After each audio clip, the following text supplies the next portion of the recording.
Okay, question 5. Question 5, the question says, this task is about accounting principles, qualities of useful financial information, and interpreting financial statements using profitability ratios. Now, question number 5, a lot of it is theory. You see? So you're working on the final accounts of a sole trader. The bank telephones you to ask you what the draft profit figure is, because they are trying to decide whether to extend the business overdraft limit. Now, let me read it again. You are working on the final accounts of a sole trader. The bank calls you to ask you what the draft profit figure is, because they are trying to decide whether to extend the business overdraft limit. The question is, the ethical principle most at risk here is? Yes, that should be confidentiality, because they are asking you to reveal information about the client to them. That's confidentiality. Part 2, the action that you should take is to comply with the bank's request? No. Explain to the bank that you cannot reveal the profit figure without the client's permission? Yes. The easier one is just cut off the call.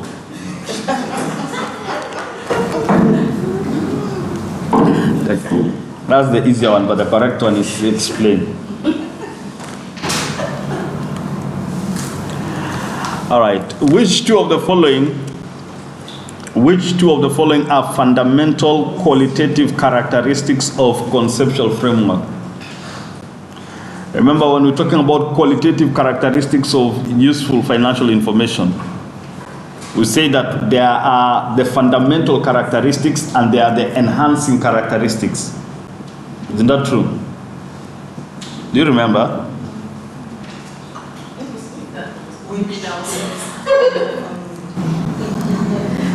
Please make sure you read that theory. You can see this question.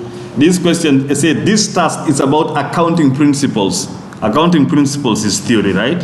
So you will need to know the accounting principles, the different one, what they mean. Qualities of useful financial information, that is theory. And interpreting financial statements using profitability ratios. The ratios have been calculated, you are to interpret, or you are to calculate and interpret. So the whole question 5 is really theory. Now, accounting principles and qualities of accounting information, they are in the same chapter, should be chapter 1 and 2. Then this other one is the last chapter, profitability ratios. Okay? Now, characteristics of useful financial information, they are categorized into 2. There are fundamental qualitative characteristics, and we have enhancing qualitative characteristics. Fundamental are 2. This one, faithful representation, and this one, relevance. Those are the fundamental qualitative characteristics. The other 4, comparability, understandability, timeliness, and verifiability, those are enhancing qualitative characteristics. So when the question says which 2 of the following are fundamental, so it's the faithful representation and relevance. Okay? So make sure you read, right? Go back to your notes. Part B, you've been asked to calculate the profitability ratios in respect of the financial statements of fourth for the year ending 31st October 20X7. The financial statements of fourth are set out below. So you have the statement of profit or loss for the same year, and you have an extract from the statement of financial position for the same year, 31st October 20X7.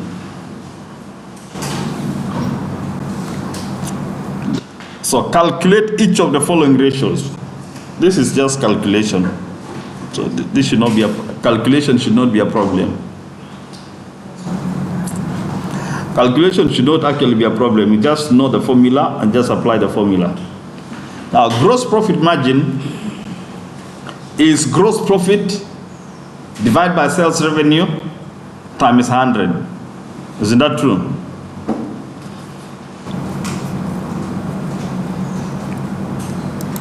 Gross profit margin.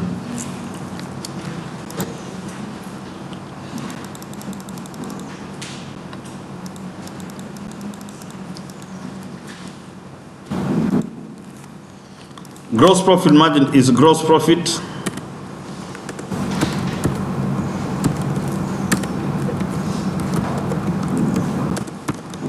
divided by sales revenue times 100. Gross profit here was how much? You look at the statement of profit and loss. Gross profit here is 31.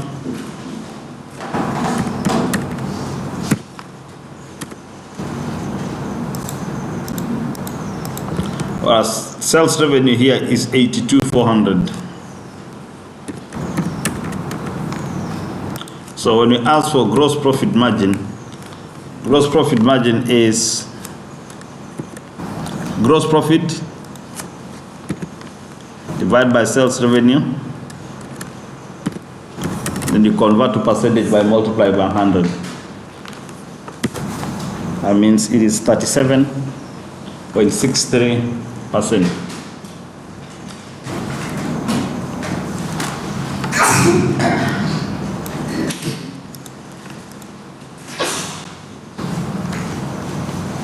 Secondly is the net profit margin.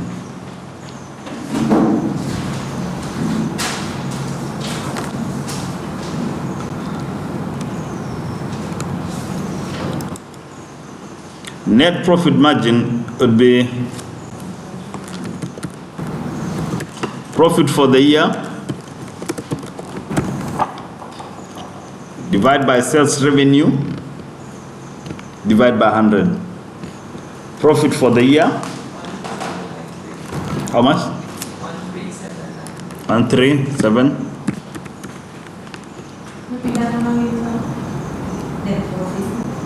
Net profit. It's profit for the year divided by sales revenue multiplied by 100.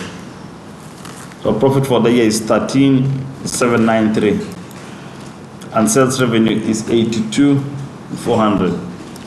So the net profit margin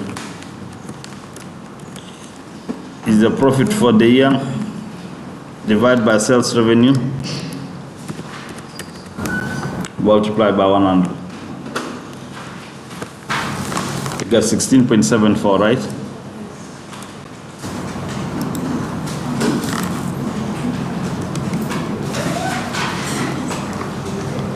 And then lastly, you have admin expense as a percentage of sales revenue. Yes?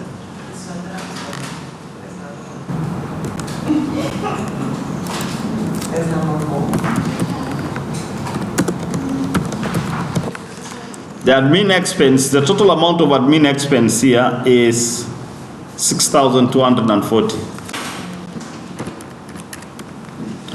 So admin expense as a percentage of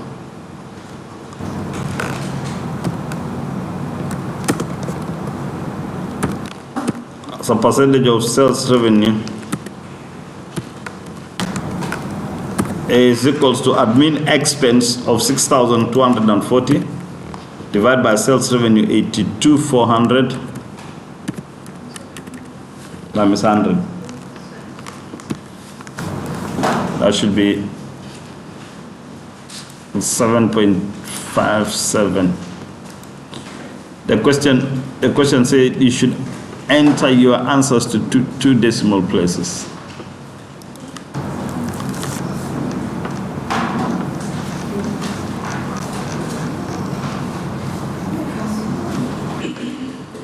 So 37.63.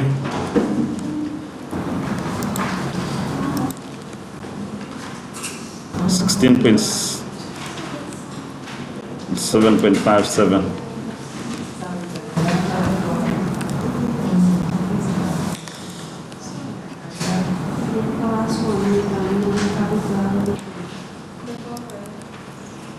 Return on capital employed. Return on capital employed is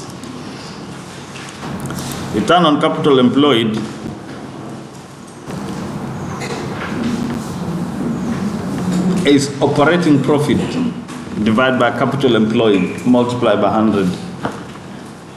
So that will be profit for the year divided by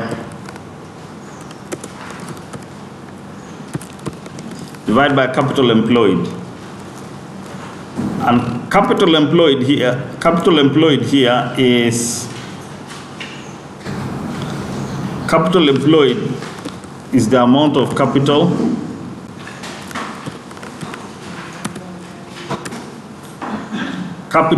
or equity plus non-current liability, or you can calculate as non-current asset plus current asset minus current liability. You have both. So you will see here in this question here, in the statement of financial position, the figure for capital is 68,900. This is 68,900. The figure for non-current liability is 40,000. So these two, when you add these two together, it will give you the figure for capital employed. For capital employed, it should actually be 108,900. So it is capital plus non-current liability, or non-current asset which is 94,750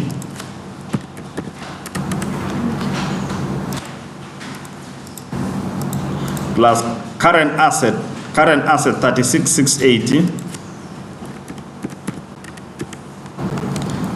minus current liabilities which is 22,530. So this would be current assets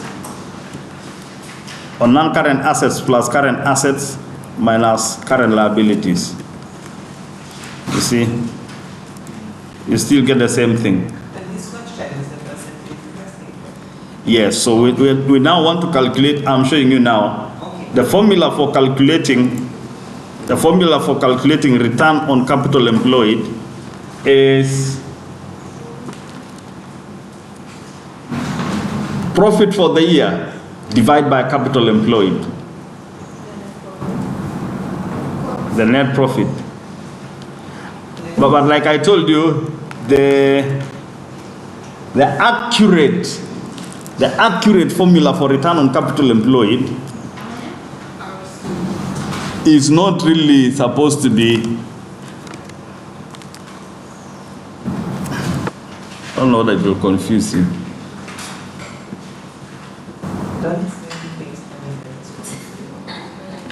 Okay, let's just work with the profit for the year now. For now, it's profit for the year divided by capital employed multiplied by 100. Is this profit for the year divided by this capital employed? So it will be this profit for the year divided by this capital employed, then you multiply by 100 because it's expressed as a percentage. All right? So you get 12.67%. I'm not sure whether that's what they have used. Yes, 12.67%.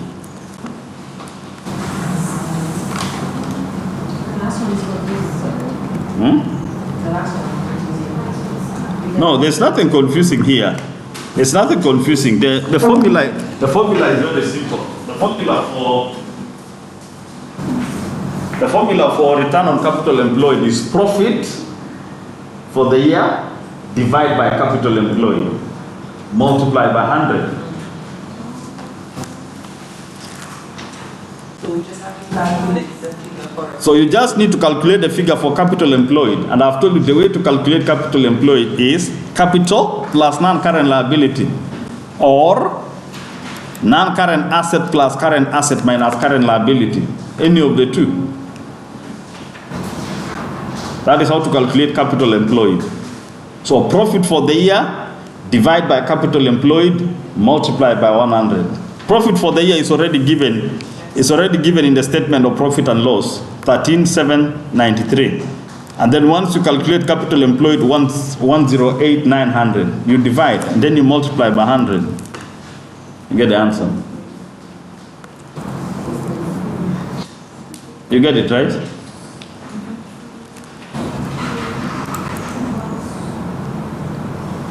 So when it comes to calculating this should not confuse anyone. Should not confuse anyone. Calculating is just formula. The interpretation is what we can discuss. But calculating should not be a problem at all.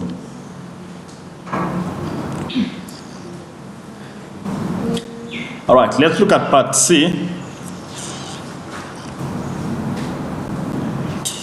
You've been provided with the following information about a business for the years ended 20x3 and 20x4. So you have the gross profit margin, net profit margin, and return on capital employed for the two business for the year 20x3, for a business for 20x3 and 20x4. Now, identify whether the following statements are true or false. The first one says the business had a better control over its operating expenses in 20x4. Now, if you want to know concerning the operating expenses, you look at expense as a percentage of sales revenue. How will you know?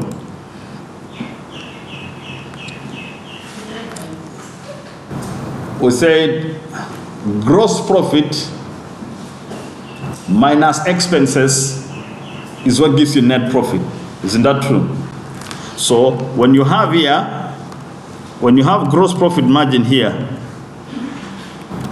and you have net profit margin here, it means it's possible to get expense as a percentage of sales revenue here. For example, 20x3, 20x4. 58, 52. This is 58%. This is 52%. Okay, the net profit margin here is 26.31. This is 26%. This is 31%. So if you want to get an expense as a percentage of sales revenue, you just find the difference. So this will be 58 minus 26. So the expense as a percentage of revenue for 20x3 is 32%. And in 20x4, this is 52 minus 21. Minus 31, this is 21%. So the level of expenses in 20x3 was 32%. In 20x4, it was 21%. Right? Now, when the percentage goes high, it means the spending is high. When the percentage reduces, it means the spending is low. Isn't that true? So, in 20x4, the percentage went down, meaning the spending went down. So what is the question saying? The business had a better control over its operating expenses in 20x4. That is true. The percentage went down, meaning they reduced the spending from 20x3 in 20x4. They spend less in 20x4 compared to 20x3. So they control their expenditure well in 20x4. That's why the spending went down. Makes sense, right?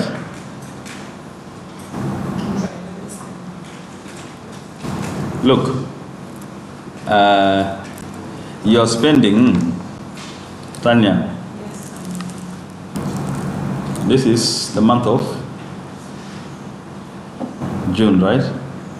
In the month of May, you spend on fuel.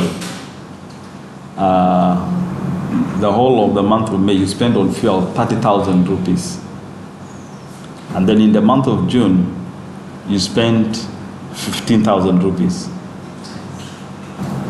So we can say that in the month of June, you manage your spending better than. That is what has happened here. So the spending here was 32. The spending here is 21. The spending has gone down. Are you getting me? Now the reason why spending can go down is because of management of your spending. Isn't that true? How you manage your spending. So that is what the question is. The business has had a better control over its operating expenses in 20X4. Maybe in 20X3 they were just spending. In 20X4 they monitored it closely and reduced on some of the costs, reduced on some of the areas. So that's true. All right. Second one says the increase in cost of goods sold in 20X4 was greater than the increase in the selling price in 20X4. Now, cost of goods sold and selling price here has an impact on gross profit margin.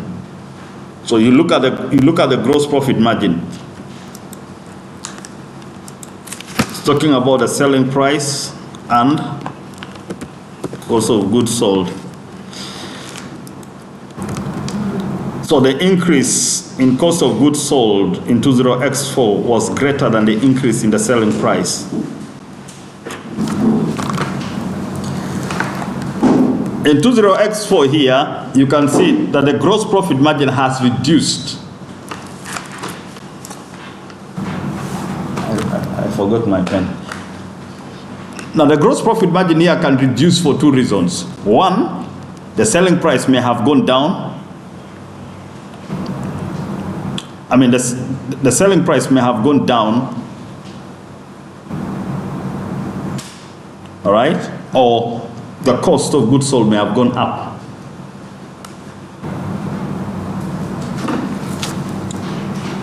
So the question is saying the increase in cost of goods sold, when the cost of goods sold increases,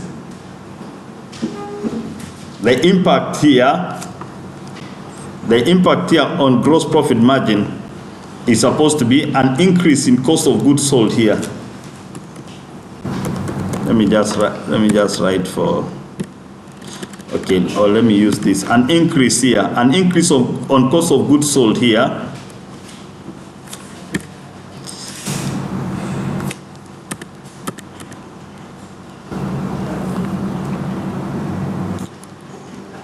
an increase would be, if this one increases, the impact on the gross profit margin would be an increase means the spending has gone up, the profit will go down. Isn't that true? The profit there will reduce. Now, then it says it was greater than the increase in the selling price. When the selling price increases here, the impact on the gross profit margin is supposed to be, the gross profit margin is supposed to increase as well. Are you getting me?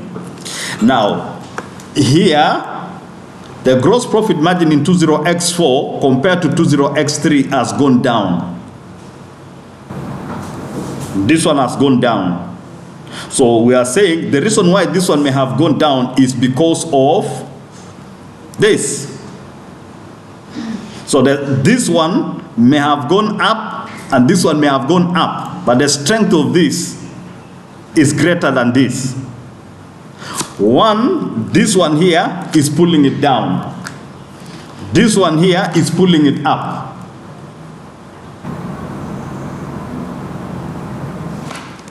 Are you getting me? For example, we can do practically here. This one here is let's say this one here is a plus 10. This plus 10 here will cause the gross profit margin to drop by 10, right? So this one here is pulling it down by 10. This one here is plus 5. This plus 5 is taking it up by 5. So it's like saying here minus 10 plus 5 is pulling it down by 10 and is pulling up by 5. So ultimately you will see the 10 will be stronger than the 5 because 10 is greater than 5. So the ultimate thing is it will still be a negative, it will still be a pull down. Are you getting the point? Yeah? But if it was something like this, plus 10 minus 5, the ultimate thing here, the 10 is greater, it will go up. It will go up by 5. So this will be a plus 5. Are you getting the point? Yeah? So the point is this. When the price here is increased, the impact is to pull up the gross profit margin. When the cost of sales here increases, the impact is to pull down the gross profit margin. But then you will see here, the ultimate impact here is the gross profit margin has gone down, which means that the strength of the one that was pulling down is stronger than the strength of the one that was pulling it up. Yeah. So the one that is pulling down is the cost of goods sold. So the cost of goods sold is greater than the one for the sales price. Yeah. So the increase in the cost of goods sold was greater than the increase in the sales price. That is true.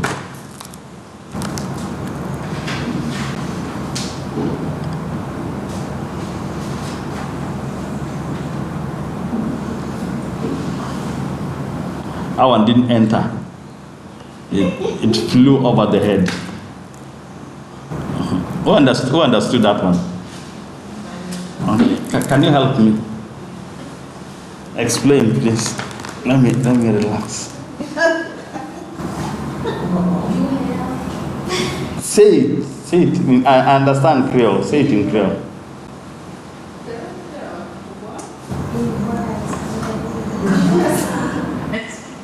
Jaras, just explain.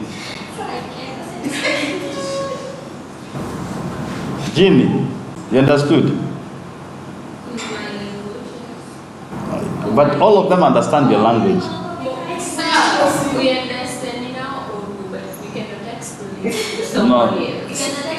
No, say I understand it in my own way and I cannot explain. Because when you say like that, you're including me, I can explain.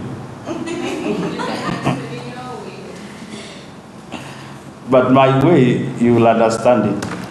Only that this one went over the head. Zara, can you explain it? Okay, explain it again.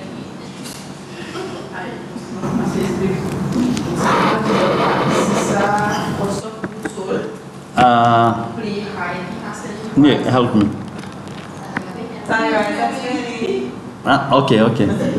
All right. Yes.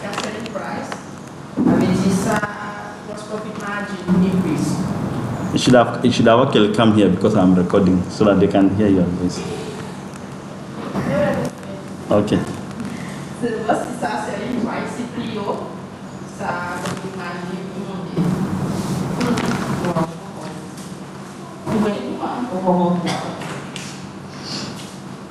Continue.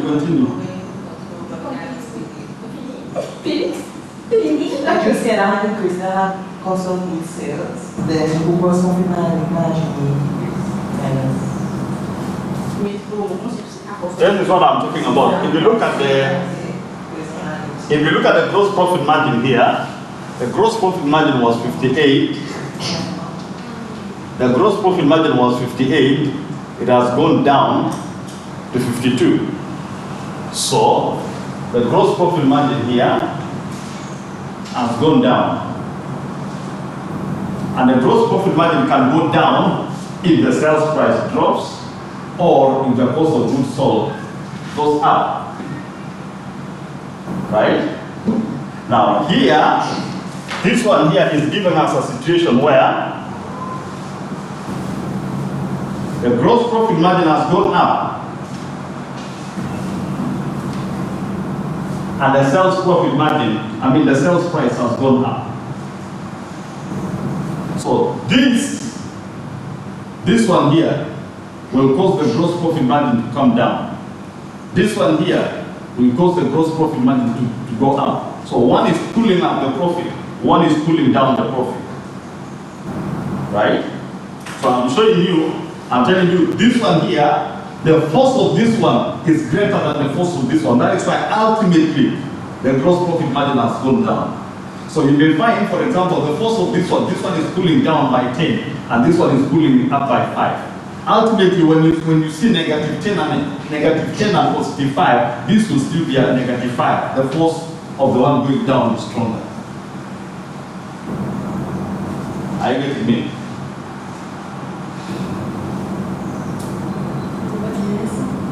That's what I was explaining there for 15 minutes.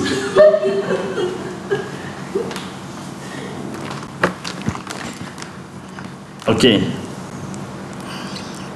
So this is true. Okay. All right. The next one says, if the owner of the business has contributed additional capital at the end of 20X4, this will increase the return on capital employed that year. This will increase the return on capital employed that year.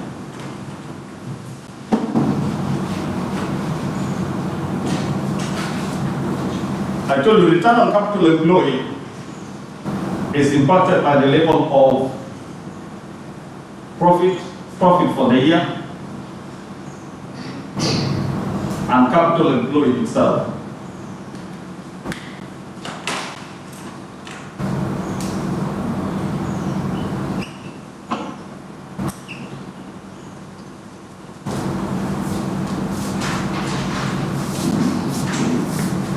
This will increase the return on capital employed that year.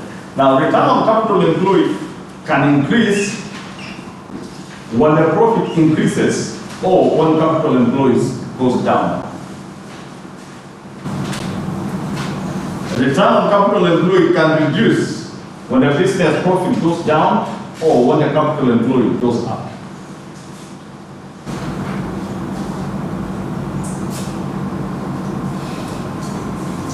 Okay. Now, in this question here, it says, if the owner of the business contributed additional capital, if he contributed, remember capital employed is capital plus non-current liabilities. Isn't that true? So if he introduces additional capital, it means capital employed will go up.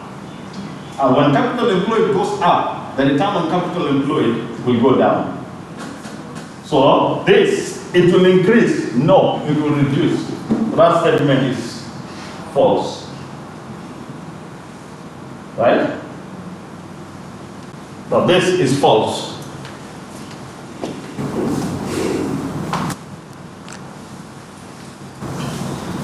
The last one says, it is not useful to compare ratios of the same business over 2 periods. It's useful. You can compare over time periods. You can compare with other entities. You can compare with your own budgets and plans.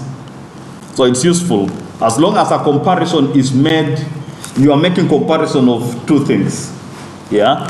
So it is not useful to compare ratios of the same business over 2 periods. That is false. It is useful.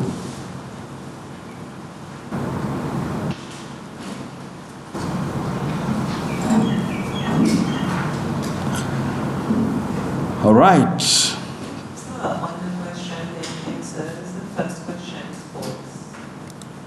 The first, It's wrong because you explained to us it's supposed to be true.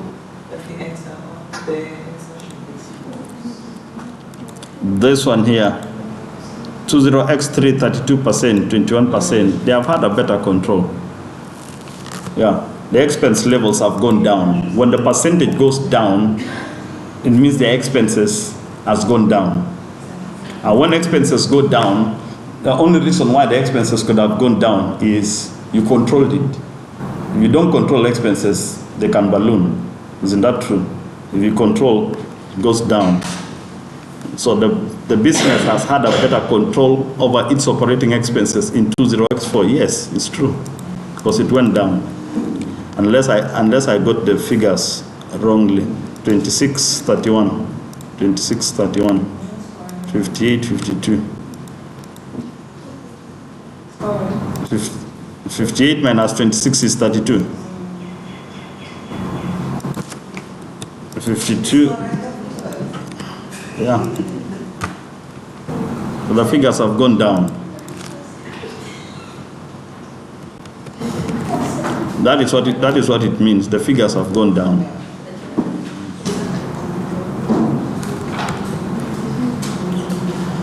All right. See task number 6. This task is about preparing accounting records from incomplete information.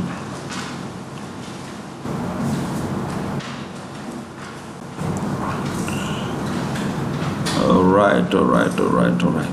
Now, on 1st January 20x8, a business had assets of 20,000 and liabilities of 14,000.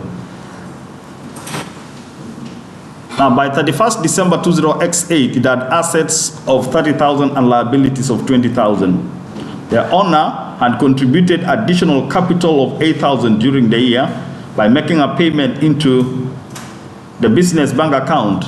No drawings were taken during the year. So calculate the profit or loss the business made over the year. Yeah.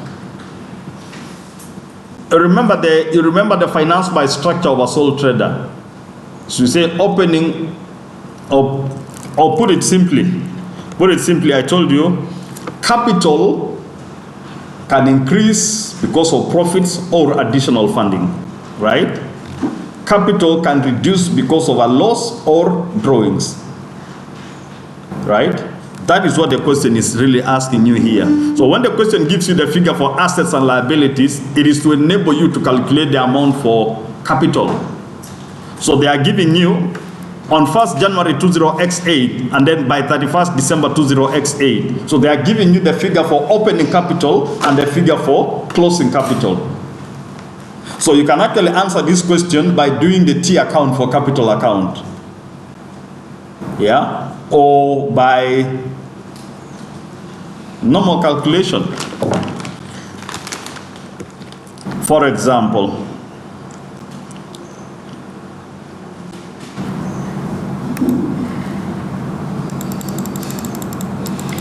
if we do a T account for capital account,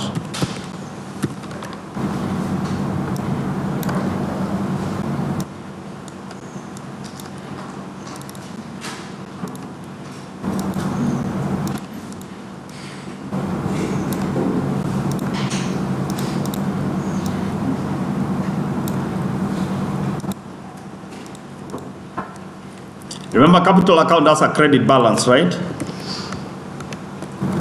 Capital account has a credit balance. So the opening capital will be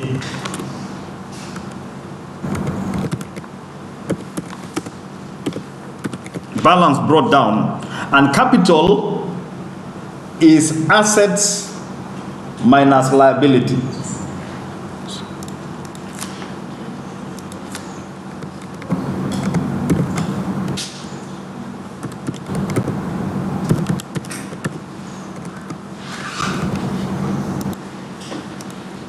So at the beginning, the assets were 20, the liabilities were 14.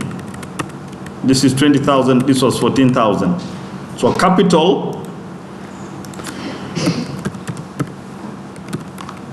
is assets minus liabilities.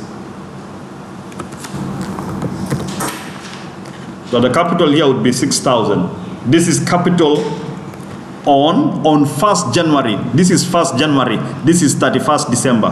So 1st January is the opening capital at the beginning, which will be this. This will be an amount of 6,000. At the end of the year, we have the same story. By 31st December 20X8, the assets were 30,000, the liabilities was 20. This was 30, this was 20, which means here the capital here will be 30 minus 20, which is 10,000. So this is the closing. This is the closing capital, this is the opening capital. So the closing capital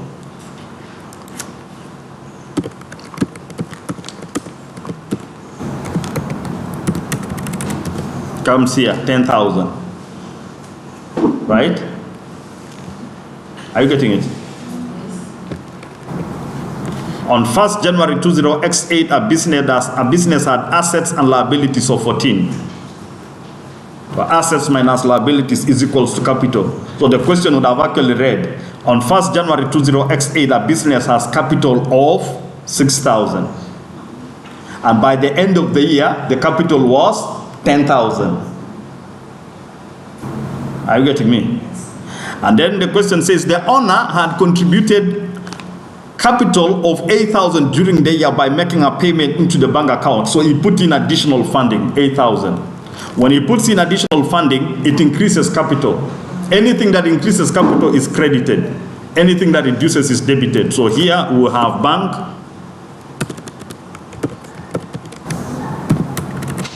an additional amount of 8,000. Isn't that true? Yes. And then the question says no drawings were taken, so there was no drawings. So the question wants you to calculate profit or loss the business made over the year. So it's either the business made a profit or made a loss. So when we balance this account here, we will know. So when you balance this, what you have here is balance of 14,000. That 14,000 should be the balancing figure here. So 14 minus 10, what we'll have here will be 4. Isn't that true? So this 4 is on the debit side. I told you anything that increases is credited. Additional funding increases, profit increases. Anything that reduces is debited.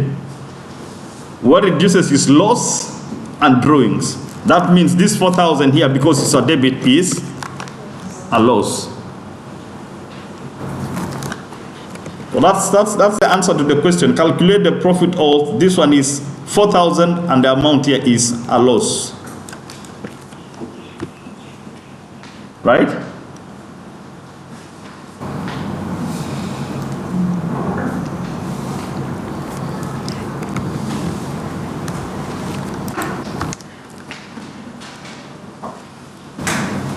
Or else logically you had capital of 6,000, you put in 8,000, so what you should be having is 14. What you should be having at the end is 14, right? But what you have at the end is not 14, it is 10. That means 4,000 was lost. Isn't that true? You had capital of 6, you added another 8.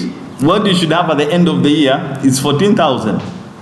You don't have 14. What you have at the end of the year is 10,000. So it means 4,000 was lost. Now, if what you had at the end of the year, this is 6, this is 8, it's supposed to be 14. If what you had at the end of the year is 18, it means that there's an additional 4 that has been generated. And that additional 4 could be because of profit. Right? Yeah.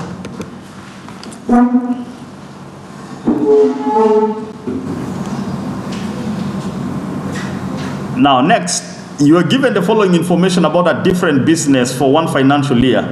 Sales were 95,200 in the year, all at markup of 60%. The opening inventory was 22,560 and the closing inventory was 18,410. Using this information, calculate the cost of goods. Calculate the cost of goods figure for the year. All right. Calculate the cost of goods sold figure. Now this is markup. Remember the story of margin and markup. We have sales, we have cost of goods sold, and we have the gross profit, right? Now you are told the markup here is 60%. That means this is this profit. Markup is percentage of cost of goods sold. So the cost of goods sold here is the 100%. Which means sales here will be the 60 plus the 100. This would be 160%. Now the question says sales 195 in the year. Well, this sales here represents 95,000. This sales here represents 95,200. The question is asking you if the figure for the cost of goods sold. So the cost of goods sold here will definitely be the 95,200. Then you divide by the 160 so that you get the amount for 1%. Right? The 95,200 divide by the 160. Then you want to know the amount for 100%. Then you multiply by 100.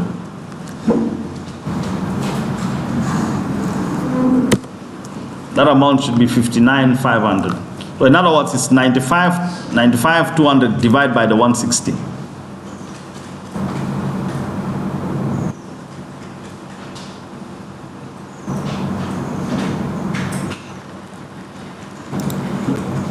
So cost of goods sold will be 59,500. That's what the question is asking. Calculate the cost of goods sold figure for the year.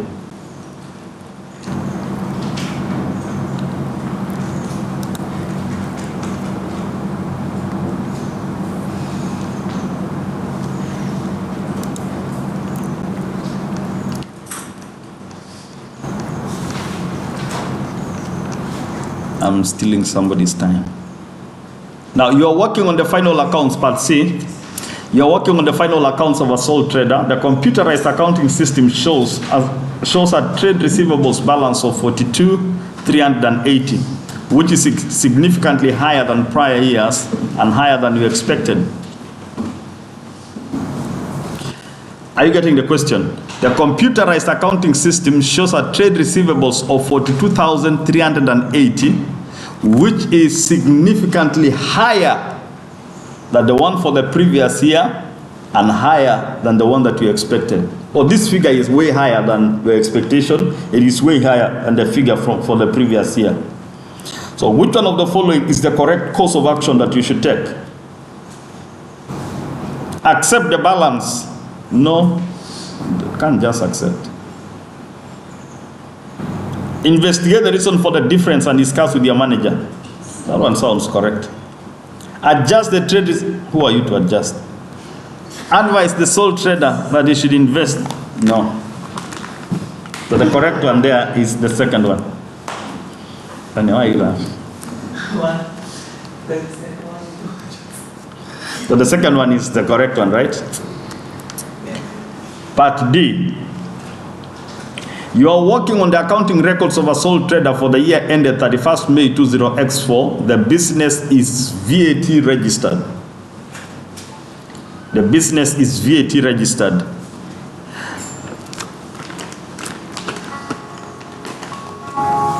It's not Mr. Barak. Hello? Good morning.